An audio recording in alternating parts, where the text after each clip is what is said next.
She provided it should remain in the Lowry family as long as any one of us should live, and as long as nothing was altered or changed. That's why you see it as it is. But in here you've changed it, Jim. Yes. The will is so old now that, of course, if we wished, we could defy it. However, for one thing, my mother dislikes the idea. And for another thing, we haven't the money. You haven't the money? Unfortunately, no. The Lowry finances, my darling, are not as flourishing as are generally believed. That's why in the last few years I've turned to practicing law. I see. Of course, we prefer that information does not become public property. Might make several matters rather difficult for us. So I trust you won't mention it. No, Jim. Good. Now, there's one thing, and I must ask you not to repeat that either. I don't wish you to speak of it to your mother or to anyone. Yes, what is it? Well, I told you my mother is eccentric. Claire, my mother is insane. Oh, no. Please. Oh. Claire, please. Oh, tell me that isn't true, Jim. Here, what's so terrible about that? Oh, Jim. It's not a family taint, darling. My mother is in no way violent. She isn't dangerous. Oh, why didn't you tell me all this before? Well, again, I ask you, why should I have... Because you should. My mother's condition is only what some persons term queer.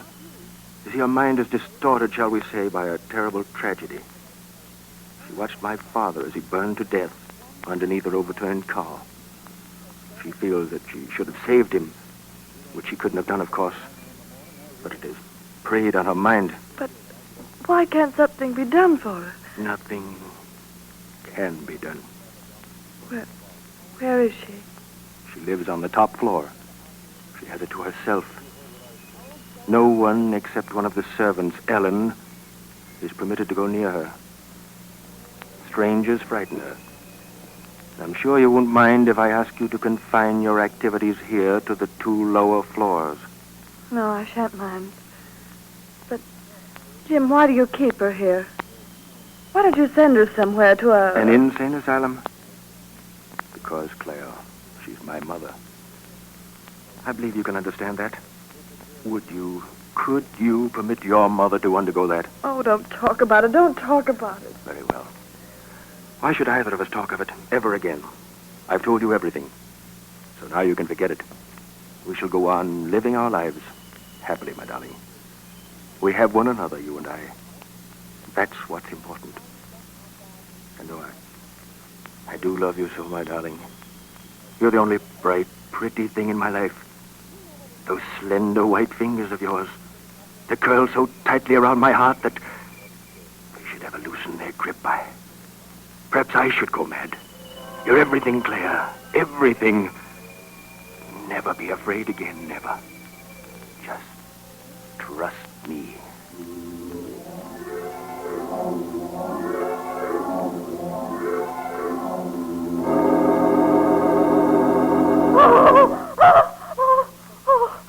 Let me out. Let me out. Claire, please. Where, what? You're here, darling, with me. Oh, Jim. You must have been dreaming. Oh, yes, I was. Oh, I was having a horrible dream. Oh, it was awful.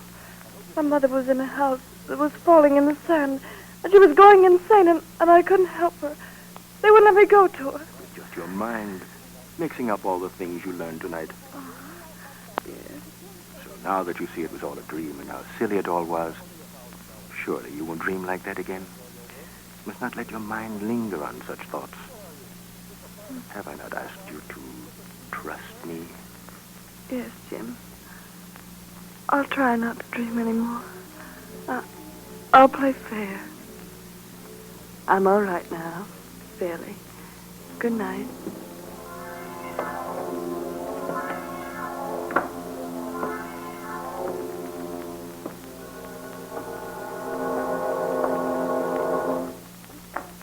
Where are you going? I beg your pardon. I said, where are you going? And how dare you speak to me like that? You're a servant in this house. Yes, I'm a servant. And don't you ever dare speak to me like that again. Now, go on, Ellen, back wherever you were. Don't you hear me? Has Mr. Lowry given you permission to go to the third floor? I'm sure he hasn't given you permission to question me like that. I shall speak to him when he comes home and tell him that I'm dismissing you. You will never dismiss me, Mrs. Lowry. Or won't I? You'll see whether or not I will. Neither will you go to the third floor. I wasn't going to the third floor.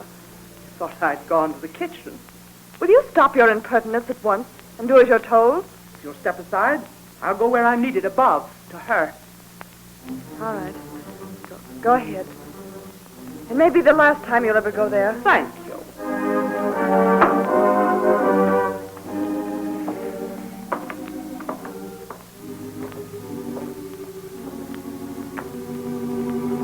You'd better not go up there. Oh, where's Sexton?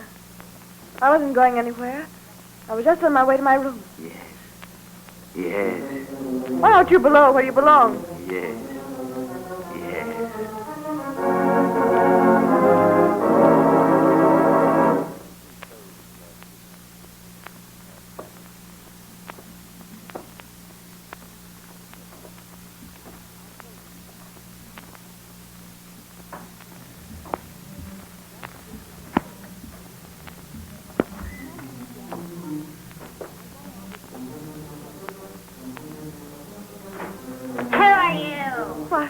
I'm your son's wife. I came to see if I could help you. Jim has no wife. Who are you? Oh, really, Mrs. Lowry, I am Jim's wife.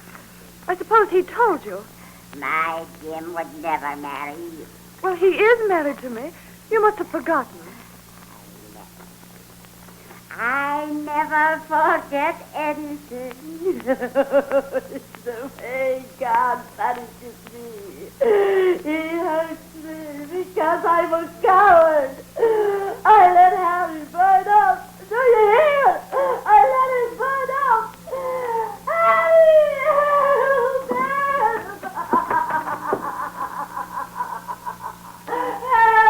You get out of here, you fool! You fool! Get out! Get out before I kill you! Can't you hear me? You ever put your foot in his face inside that door again, I'll smash it in for you! Get out! Get out! Get out!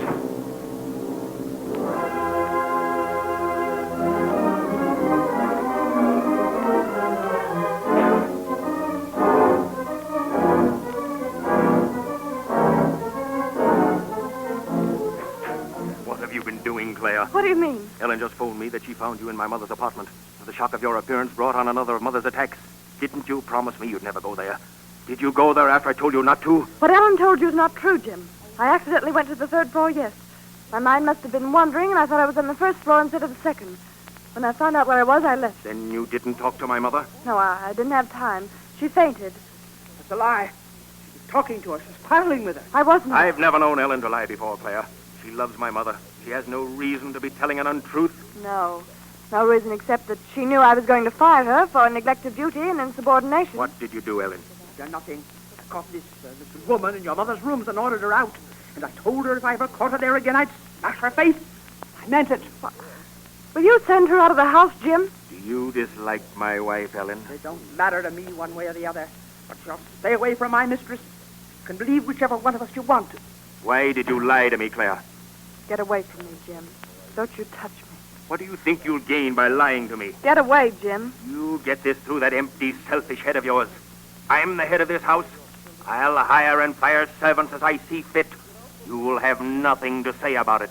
They're all loyal, dependable servants. They've been with the family for years. They're all insane, all of them. And so are you. Let me go. Let me get out of here. Where do you think you're going? I'm going out of this house. I won't... You aren't going through that door. That door is barred. Oh, You're my wife. You'll stay here with me. Let me out of here. Let me out before I go mad.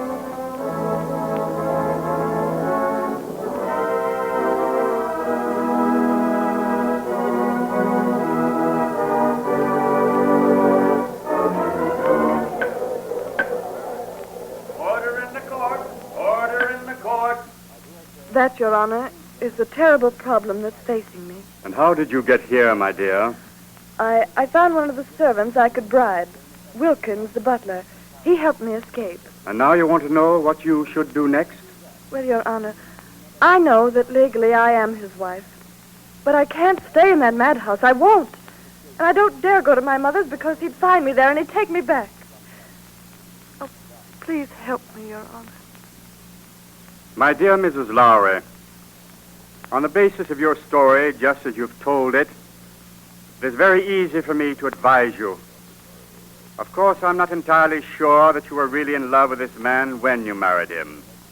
If you were not, you are guilty yourself of committing a reprehensible act. However, that is at the moment beside the point. Quite obviously, your husband misrepresented his family, his financial condition, and himself to you in asking you to marry him.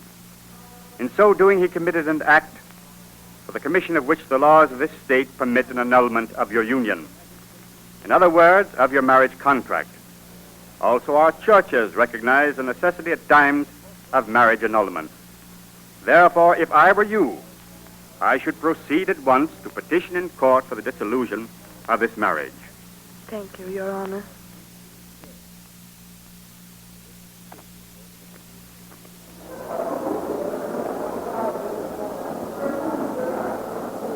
We are once again talking to you from the corridor as the courtroom is emptying. We hope that you'll join with us again when we return for the next session of Order in the Court.